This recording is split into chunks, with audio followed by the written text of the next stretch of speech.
Hello, everyone. Thank you for having me. Again, it's a great event. My name is Joe Toscano, founder and CEO of Datagrade. You may have seen me in The Social Dilemma on Netflix, and I have spent the last 6-7 years becoming a privacy advocate. What I'm going to talk to you today about is not only privacy risk, but also value, and how we can think about privacy as we move into this world that was just painted for us. My first question is, how many of you, at any point in the last half decade or more, have felt that Google is listening to you? That's what I thought. But how many of you have considered that maybe Google's not listening to you and that data is just coming from everywhere? Google is either purchasing it or getting shared or having that from their analytics platforms that are tracking most of the websites on the internet. I think when we talk about surveillance, the majority of us are familiar with cameras all over the cities, in stores, coffee shops, whatever it may be. Many of us are becoming more familiar that every time we tap into the tube or buy something in a store, we're starting to get tracked. Not only our financial transactions, but quite literally you can also extract location and many other points of data from those behaviors. Probably haven't considered the fact that with everything becoming digital, you're also starting to see movie posters, for example, on the walls that you stand and look at and can tell that you are standing and looking in front of them, maybe even as a point of how tall you are, and many details that you may not even think about. But then all of a sudden, you see an ad for it, and you think, Google must have been listening, right? But there's other things. The books we read on our Kindles, the temperature gauges in our houses that know when we wake up and when we leave home, the robots that are vacuuming our house that not only know the maps of our homes, but also have video and cameras that are tracking things inside. And even if you don't have one, your Wi-Fi networks can do the same nowadays, but with less, a little bit more ambiguity.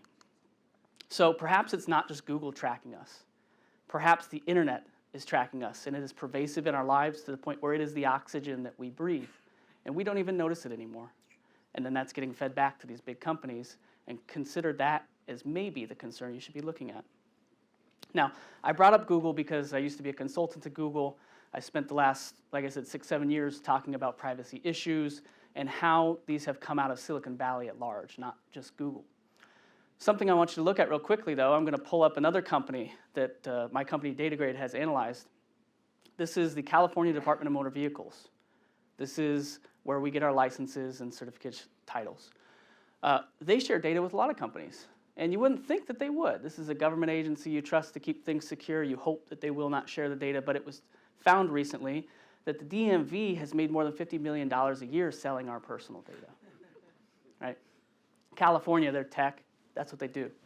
But actually it was also found in Florida, South Carolina, North Carolina, and the more you dig, you find almost every state in the United States, the DMV is doing the same. So what I'm bringing this to your attention is it's not just the big tech companies. Every company is digitizing, and every product getting put on the market is getting connected to the internet. We are constantly feeding data into the ether that is the internet, and that data gets shared in ways we don't know. So this is to point out what I'm calling the invisible threads of the internet. These are the things that bind us. Sharing data is the core of the internet. It's what makes it useful. It's what makes it valuable. It's what makes it the core part of our lives nowadays. Because if we couldn't share data the way we do, it wouldn't be that valuable if we had isolated enclaves in the internet. However, this sharing of data also represents the greatest risk to our privacy, and most people don't even know how to conceptualize it. This is the work we do at my company, Datagrade. We analyze risk and value across data transactions across the internet. And what we've found to be absolute truth is at this point in history, data is money. Now, a lot of people don't want to talk about it that way, but if this were not true, these companies wouldn't be alive today. They don't make money. You don't pay them, right? You pay them with your attention. I'm sure we've all heard of the attention economy. I've advised the attorneys general who are investigating antitrust on Facebook and Google about this issue. And yes, they operate in the attention economy, but what's the core business model there? You get more attention, which then turns into data through clicks, likes, engagements, all this, and then turns into cash. If you think about that, at least in US-based law, you have an illegitimate asset in attention, which then turns into data, which is also illegitimate. Legitimate asset of cash. That sounds a lot like a money laundering scheme. But the problem actually is that we just haven't legitimized the value of data. There is legitimate value, and we should figure it out so we can operate in a safe space. That's what we're hoping to do. One thing I also want you to think about, take a quick moment, pull back with that understanding, and think about this. Could you imagine a world in which our financial transactions operate the same way our data transactions do? If you had a P&L and it just said, we did this thing and there's a certain amount of money, we don't really know where it went, we don't really know what was paid for, all these things, we kind of know, but it's close enough. Could you imagine that? How upset your CFOs would be? The government, the regulators? It would not happen, right? So why, when I replace that word financial with data, does it all go out the window? If data is money, we need to reconsider this. Now, I'm not here to point fingers. I know we have a lot of tech executives here, and I'm sure a lot of you are sitting here saying, yep, I probably don't know my data inventory. I probably don't have it all purposed and everything that I need to do in order to be compliant. That's not what I'm pulling up to talk about.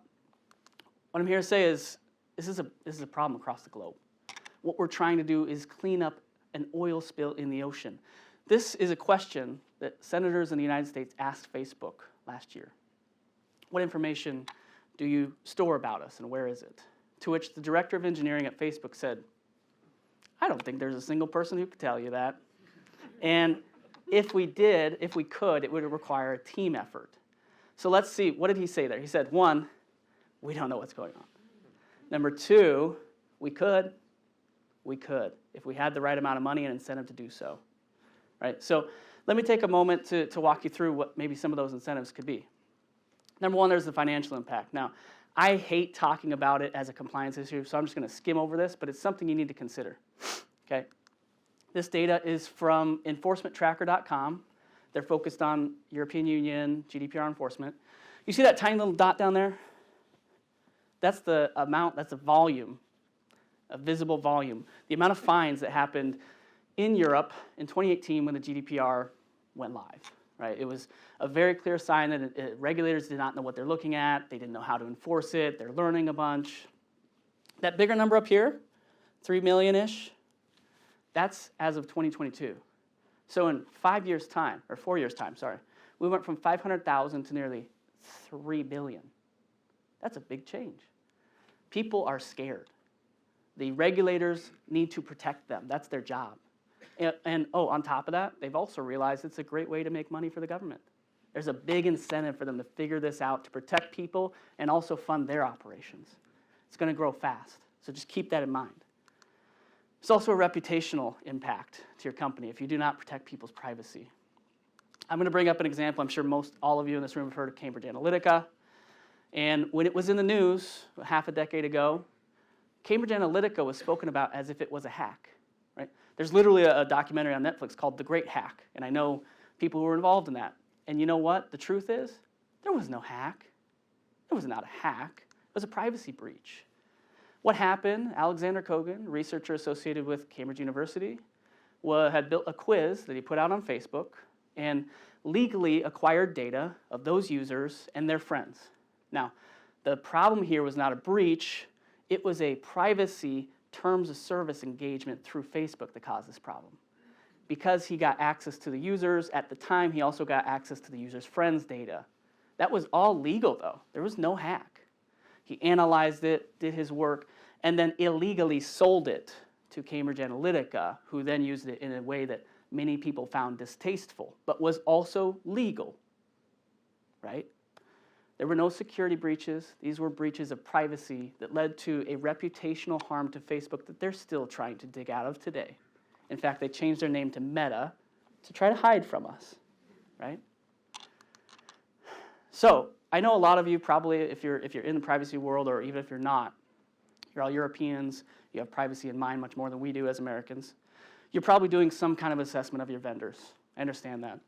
But so far to this point in history, we often look at vendors from the first layer. Who do we share data with?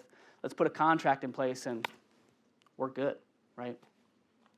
I think the future of privacy and the reality of privacy is really about exposure levels. How far does this data go? Who else has access to it? What are their controls?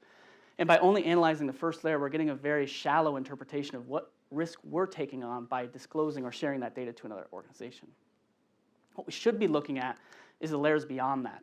and helping understand how does this impact down the full supply chain? How is the risk associated with the sharing? What is the value to our company and other organizations in sharing? And how do we protect ourselves while also moving forward? Because I am a huge proponent in sharing data. I am a huge proponent in the internet we've built and are continuing to build. But we need to do better. And that's why I'm here to talk to you, because I believe Europe is leading the way. The last one here is consumer trust. And you're probably sitting saying, Joe, you know, reputational harm, consumer trust, those are one and the same. And in part, that's correct. But there's a bigger nuance to this that you need to consider, okay? Reputational harm is your company. It's your organization. Consumer trust is industry-wide. We may have a small set of players who abuse the rules long enough that consumers stop trusting us. And then it doesn't matter who you are, you have a harder time getting into the market, getting adoption, getting accurate and reliable data from your consumers. Now, I'm going to bring a few examples to you here. I'm sure some of you probably seen these scarves and clothing items that are being designed nowadays to mask your identity, to make it so cameras can't take photos of you, they gloss over it, whatever it may be. And we can be confident that a large majority of the citizenry is not going to adopt this in the near future. But you don't have to be this advanced to protect yourself and protect your data. When I sign up for a website, my name is George Costanza, and my address is 1600 Pennsylvania Avenue. That is the White House, if you didn't know. It doesn't take a lot of advanced technologies to protect yourself online, and people are becoming more familiar with this. Younger generations know technologies better than we will ever know it, and they're going to fight back. If they don't have the knowledge to do that, other people are building tools to fight back as well. This email masking system is built directly into the operating system of Apple's phones, right? So if Apple wants to continue its legacy of privacy it's trying to build, which they do because they're also building their own advertising marketplace that they want to own, okay?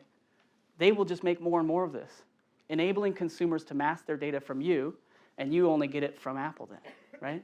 This is the future. It's going this way. VPN usage is up. I went home to my home state's Nebraska. It's the middle of the country in the United States. You haven't been there, I don't blame you. But there is a lot of farms, a lot of country, a lot of people who don't know much about technology. I went home, I go home regularly to teach, and I went to a high school. About 80 kids there, and I said, how many of you use a VPN? And to my surprise, shock maybe even, more than 80% of them raised their hand. Talking about high schoolers, you know, and they're using it because they know that's how I get around the security network at my school so I can be on social media during the day. But they're all, regardless, they're all learning about these tools. They're all going to be able to protect themselves better than any of us in this room have really conceptualized. And I believe we're headed into a world where, similar to my grandparents who didn't trust the bank's monopolies and pulled their money out and put it under their beds, we're going to head into a world where my age and below, generations below, are going to not trust tech companies if we don't change our path forward.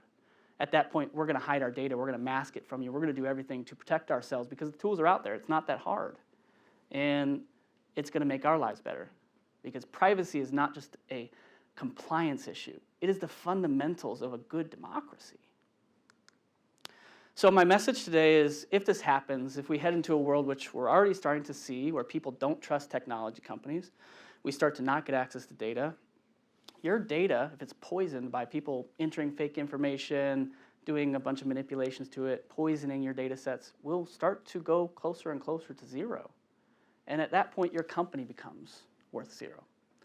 I'm here today to talk about this issue on our panel. I'm very excited about it, but I want to leave you with a positive note.